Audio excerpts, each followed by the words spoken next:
বিশ্বের সবথেকে উঁচু এবং বিশ্বের সবথেকে বড় সরস্বতী প্রতিমা। সত্যি 111 ফুটের প্রতিমা, মায়ের কাছে মাথা নিচু, বাটানগরে সরস্বতী সবার উঁচু। মোটামুটি আমাদের প্রশাসন প্রচুরভাবে হেল্প করছে, সহযোগিতা করছে। হ্যাঁ, রথের সেবায়েত আপনি। বাহ, ভালো একটা বিষয় জানতে পারলাম যে বাটানগরের যে 111 ফুটের সরস্বতী প্রতিমা তৈরি হচ্ছে তা কিন্তু রথের সেবায়েত এসে তৈরি করছেন। তো হ্যালো বন্ধুরা, কেমন আছো তোমরা সবাই? আশা করছি তোমরা সকলেই খুবই ভালো আছো, সুস্থ আছো। তো তোমাদের সকলকে আরও বেশি ভালো রাখতে আমি নিয়ে চলে আসলাম আরও একটি দুর্দান্ত ব্লগ ভিডিও। তো হ্যাঁ বন্ধুরা, তোমরা টাইটেল এবং থাম্বনেলে ঠিকই দেখছো, এবছর সরস্বতী পূজা 2025-এ হতে চলেছে বিশ্বের সবথেকে উঁচু এবং বিশ্বের সবথেকে বড় সরস্বতী প্রতিমা। তো এটা কোথায় হচ্ছে, এই স্থানে ঠাকুর দেখতে তোমরা কিভাবে আসবে, প্রতিমার প্রস্তুতি কতদূর এগোলো, সবটাই জানাতে চলেছি আজকের এই ভিডিওর মাধ্যমে। তোমরা প্রথম থেকে শেষ অবধি আজকের ভিডিওটা ধৈর্য ধরে দেখতে থাকো। আশা করছি আজকের ভিডিওটা তোমাদের খুবই ভালো লাগবে। চলো তাহলে একদম প্রথম থেকে ভিডিওটা শুরু করা যাক। তো বন্ধুরা, এই মুহূর্তে আমি সরাসরি দাঁড়িয়ে রয়েছি শিয়ালদা সাউথ ডিভিশনে। আর এই যে দেখো, এখানে বোর্ডে লেখা রয়েছে বজবজ লোকাল 15টা 8, অর্থাৎ 3টে 8-এ দিয়েছে 19 নম্বর প্ল্যাটফর্মে। তো যাওয়া যাক 19 নম্বর প্ল্যাটফর্মে, তারপরে গিয়ে কথা বলছি।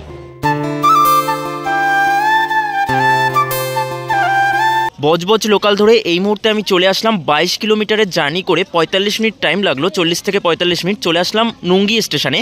এবার এখান থেকে আমাদেরকে গুগল ম্যাপ লোকেশানে ক্লিক করে 10 থেকে 11 মিনিটের হাঁটা পথে চলে যেতে হবে বাটানগর নিউল্যান্ড গ্রাউন্ডে। তো এই হচ্ছে বন্ধুরা নুঙ্গি স্টেশনের 2 নম্বর প্ল্যাটফর্ম। তো এই দিকে চলে গেছে হচ্ছে শিয়ালদা।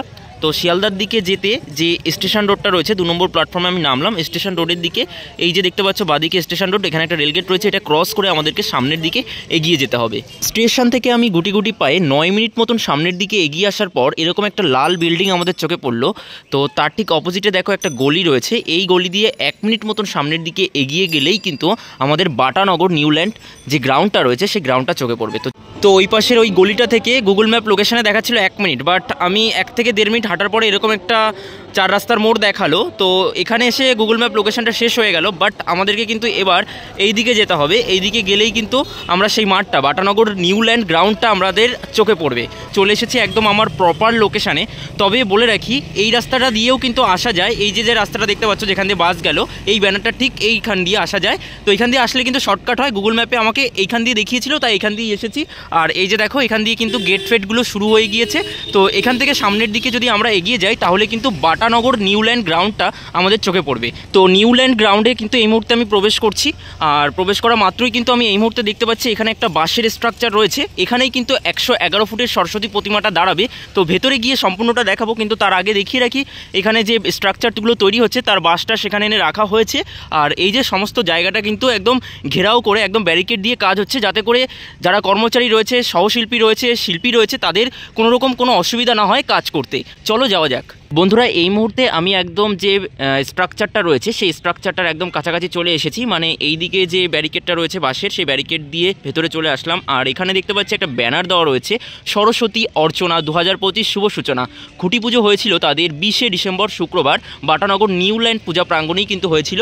আর এখানে দেখো তাদের এবছরের যে সরস্বতী পূজা 2025-এর 111 ফুটের প্রতিমা যে হচ্ছে তার একটা ব্যানার কিন্তু এখানে দেওয়া রয়েছে। লেখা রয়েছে দেখো, সত্যি 111 ফুটের প্রতিমা, মায়ের কাছে মাথা নিচু, বাটানগরে সরস্বতী সবার উঁচু। দেখো এখানে কিন্তু লেখা রয়েছে organized by creation Batanagar sound, এটা কিন্তু এখানে লেখা রয়েছে। তো এই যে দেখো বন্ধুরা, এই মুহূর্তে আমি একদম ভেতরের অংশে চলে আসলাম। আর এই হচ্ছে স্ট্রাকচার, এতটাই কিন্তু তৈরি হয়েছে।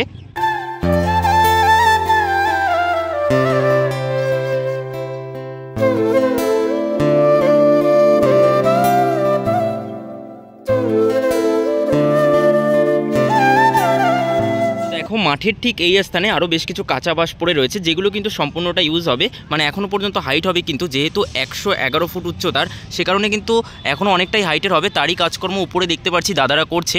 আর এখানে আরও একটা ব্যানার দেওয়া রয়েছে, যেটা আমি তোমাদেরকে ক্লোজ থেকে দেখিয়ে দিচ্ছি। দেখো এখানে লেখা রয়েছে সত্যি 111 ফুটের প্রতিমা, এরকম টাইপের কিন্তু লেখা রয়েছে।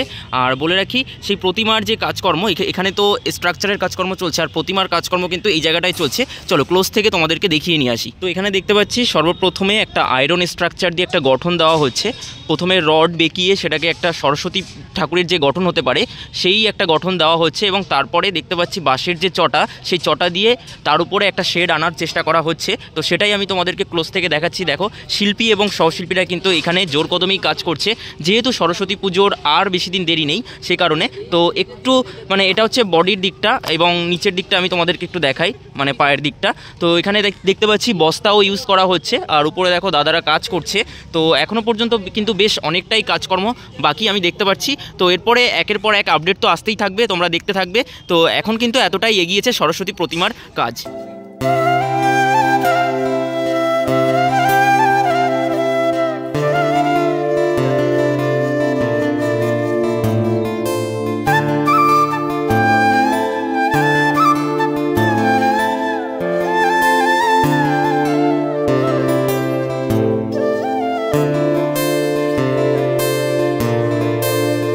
নমস্কার দাদা, আমাদের চ্যানেলে আপনাকে স্বাগত জানাচ্ছি। প্রথমে আপনার পরিচয়টা জেনে নেব।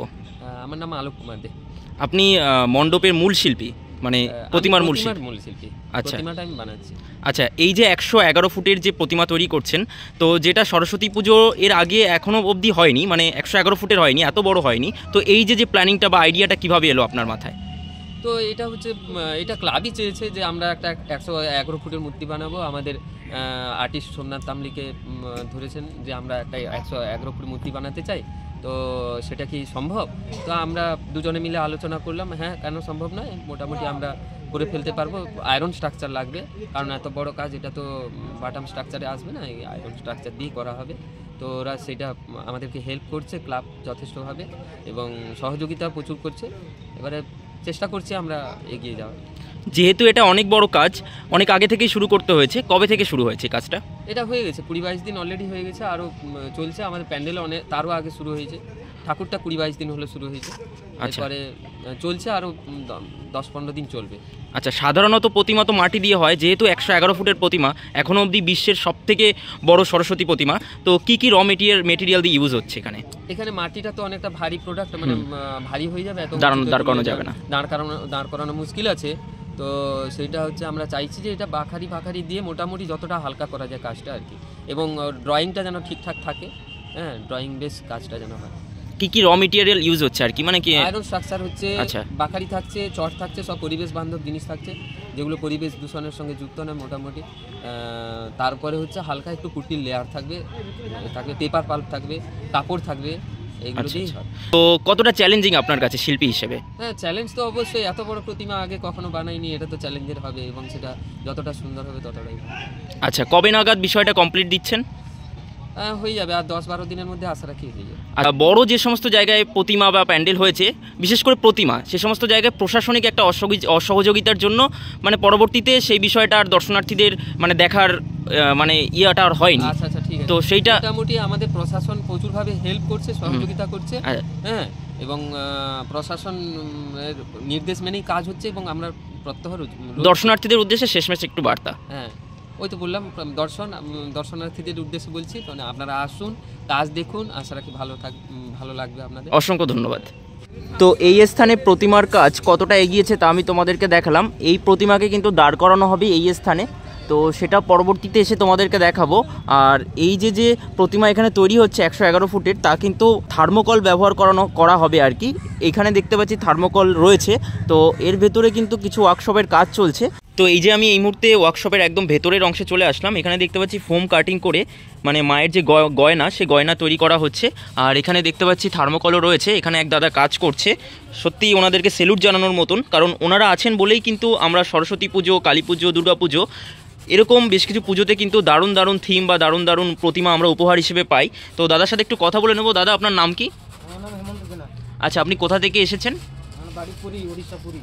আচ্ছা, পুরীতে তো রথ খুব বিখ্যাত, এবং পুরীর জগন্নাথ মন্দির রয়েছে, ওখানে কি কাজ করা হয়েছে কখনো? হ্যাঁ, রথের সেবায়েত আপনি।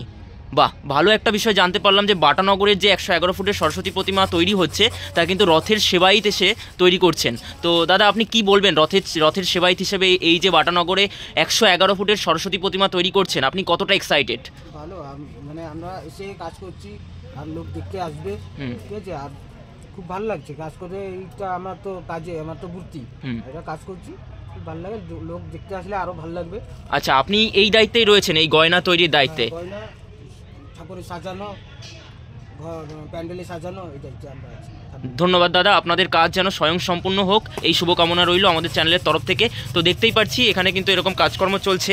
আর আরও একটা বিষয় আমি তোমাদেরকে দেখিয়ে রাখি দাদা, এখানে যে সরস্বতী প্রতিমাটা রয়েছে এই আদলেই তৈরি হবে, তাই তো? তো একটু কাছে গিয়ে তোমাদেরকে দেখাই, দেখো এই যে দেখাতে পারছি এখানে যে সরস্বতী প্রতিমাটি রয়েছে সম্পূর্ণ এরকম আদলেই কিন্তু তৈরি হতে চলেছে। যে বাইরের যে স্ট্রাকচারের বড় সরস্বতী প্রতিমাটা কিন্তু এরকম তৈরি হবে 111 ফুটের, তা আমি তোমাদেরকে দেখিয়ে দিলাম। তো সবটাই তো তোমাদেরকে দেখালাম। বাটানগর নিউল্যান্ড গ্রাউন্ডে তোমরা এই স্থানে এসে কিভাবে পৌঁছবে ট্রেন রুটটা তোমাদেরকে জানালাম। এবার বলে রাখি তোমরা বাস রুটে এসে কিভাবে পৌঁছবে। হাওড়া অথবা ধর্মতলা থেকে কিন্তু তোমরা এই স্থানে আসতে পারবে বাসে করে, একদম বাটানগর নিউল্যান্ড গ্রাউন্ডের একদম সামনে এসে তোমাদেরকে কিন্তু বাসে নামাবে। তো প্রস্তুতি কিন্তু এতটাই এগিয়েছে, পরবর্তীতে কিন্তু কালনা, মগরা এবং আরও কলকাতার বুকে যে সমস্ত সরস্বতী পূজাগুলি হয়ে থাকে বড় বড়, সেগুলোও কিন্তু তোমাদেরকে আমি দেখাতে চলেছি। এবং এই যে এই জায়গার প্রস্তুতি পর্ব আরও একটু এগোলে আরও বেশ কিছু কয়েকটা ভিডিও আমি নিয়ে আসবো। তো সেই সমস্ত ভিডিও দেখতে হলে আমাদের চ্যানেলটিকে কিন্তু সাবস্ক্রাইব করে রাখবে। আর আজকের ভিডিওটা ভালো লাগলে লাইক, কমেন্ট, শেয়ার অবশ্যই করবে। তো চলো ফিরছি খুব তাড়াতাড়ি আরও একটা দুর্দান্ত ব্লগের সাথে। ততক্ষণ তোমরা ভালো থেকো, সুস্থ থেকো। চলো টাটা, বাই বাই।